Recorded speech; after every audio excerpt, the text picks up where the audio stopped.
The siege a glimpse into resistance operations. The recent clashes between resistance forces and occupation forces have been nothing short of devastating. Video footage reveals the ferocity of the fighting and the challenges faced by both sides. Despite overwhelming air superiority and surveillance, resistance fighters have demonstrated remarkable resilience and tactical ingenuity. Snipers, often concealed within the rubble of destroyed buildings, have inflicted casualties and disrupted enemy movements. Anti-tank guided missiles, particularly the formidable RPGs, have proven effective against armored vehicles, halting advances and inflicting heavy losses. These attacks, often carried out with chilling precision, highlight the resourcefulness of the resistance fighters. They have adapted their tactics to exploit the vulnerabilities of their adversaries, turning the urban landscape into a deadly trap. The targeting of rescue forces, while controversial, underscores the strategic thinking of the resistance.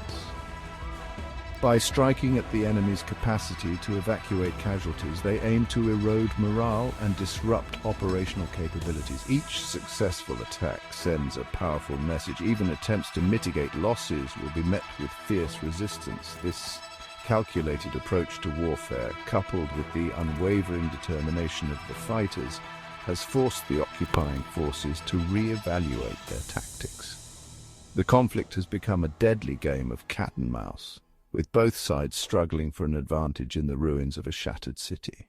In the devastated neighborhoods of Gaza, particularly the densely populated Jabaliya camp, traditional warfare is rendered obsolete. The landscape, scarred by bombardment and reduced to rubble, has become a battleground. Resistance fighters familiar with the terrain have turned the devastation to their advantage.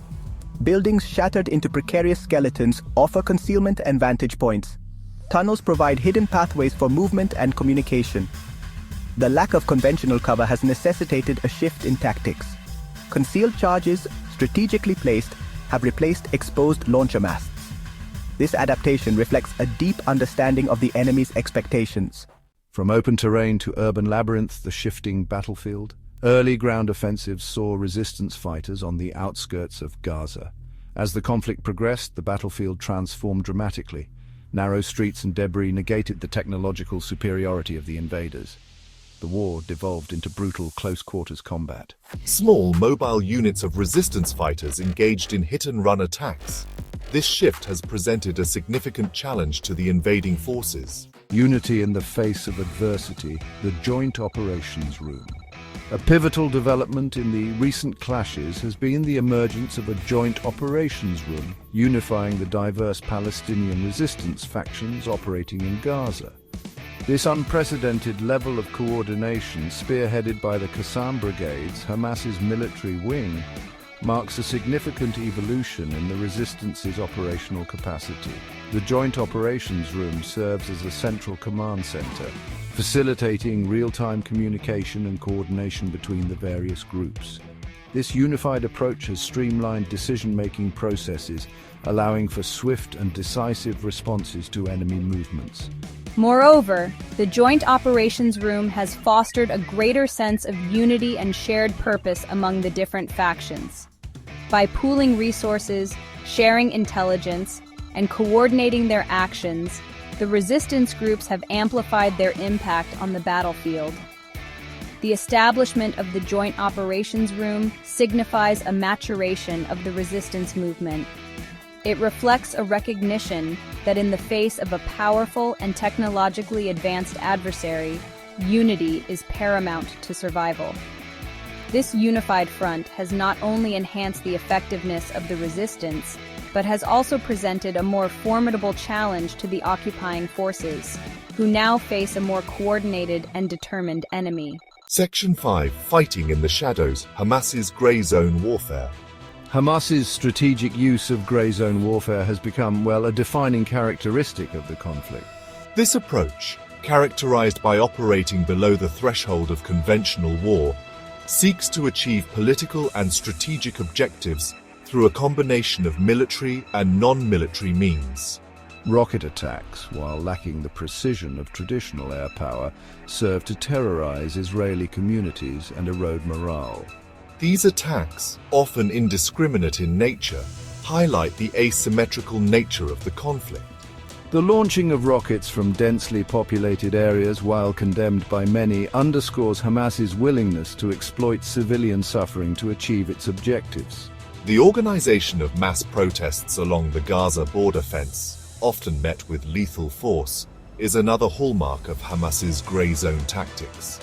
These protests, while ostensibly peaceful, serve as a form of psychological warfare, aiming to provoke a disproportionate response from Israeli forces and garner international condemnation. By operating in this nebulous realm between war and peace, Hamas seeks to undermine Israel's security, erode its international standing, and advance its own political agenda. This strategy, while controversial, has proven effective in keeping the conflict in the global spotlight and maintaining pressure on Israel to seek a resolution on Hamas's terms. Hamas's integration into the Iran-backed Axis of Resistance, a regional alliance that includes Hezbollah and Syria, has significantly altered the dynamics of the conflict. Section 6, a regional alliance, Hamas and the Axis of Resistance. This alliance, united by a shared hostility towards Israel and Western influence in the Middle East, provides Hamas with strategic depth and access to advanced weaponry. The growing synergy between Hamas and Hezbollah, particularly in the realm of rocket technology and tactics, poses a significant challenge to Israel's security apparatus. The coordinated launching of rockets from both Gaza and Lebanon during previous conflicts has demonstrated the Axis's ability to stretch Israel's defenses and inflict damage on multiple fronts. This alliance extends beyond military cooperation. Iran provides Hamas with financial and logistical support, bolstering its ability to govern Gaza and maintain its grip on power. This external backing emboldens Hamas, allowing it to pursue a more assertive foreign policy and challenge Israel's regional dominance. The emergence of the Axis of Resistance reflects the evolving geopolitical landscape of the Middle East.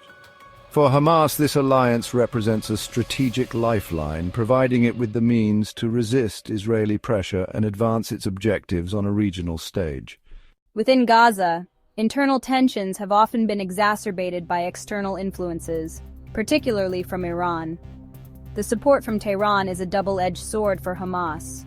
On one hand, Iranian support provides the resources needed for governance and military operations. On the other, it can lead to friction with other factions within Gaza who may not align with Iran's broader regional ambitions. This delicate balance of power within Gaza is a constant challenge for Hamas leadership. They must navigate the complexities of local politics while maintaining vital external alliances. The influence of Iran is not just military. It's also deeply political. This relationship shapes Hamas's strategies and its interactions with both allies and adversaries in the region. The ongoing support from Iran underscores the interconnected nature of Middle Eastern geopolitics, where local conflicts are often influenced by larger regional dynamics. The relationship between Hamas and Hezbollah is a key element of this broader picture. The situation in Gaza cannot be fully understood without considering the context of Lebanon. This partnership enhances both groups' capabilities against a common adversary.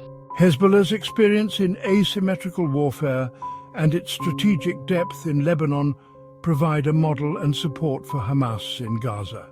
The coordination between these two groups, especially in terms of rocket attacks and military tactics, demonstrates a significant level of strategic alignment. The lessons learned from conflicts in Lebanon are often applied in Gaza, making the two fronts interconnected in terms of strategy and tactics. This interconnectedness means that developments in one region can have immediate and profound impacts on the other, creating a complex web of regional security challenges. Living in the conflict zone, we see how historical narratives shape the present.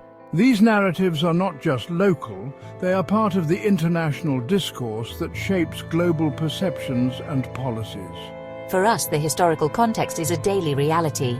Understanding the historical narratives is crucial for anyone looking to grasp the complexities of the conflict.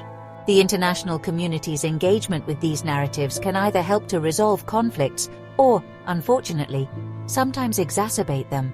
The interplay between local histories and international politics underscores the importance of a nuanced and informed approach to conflict resolution.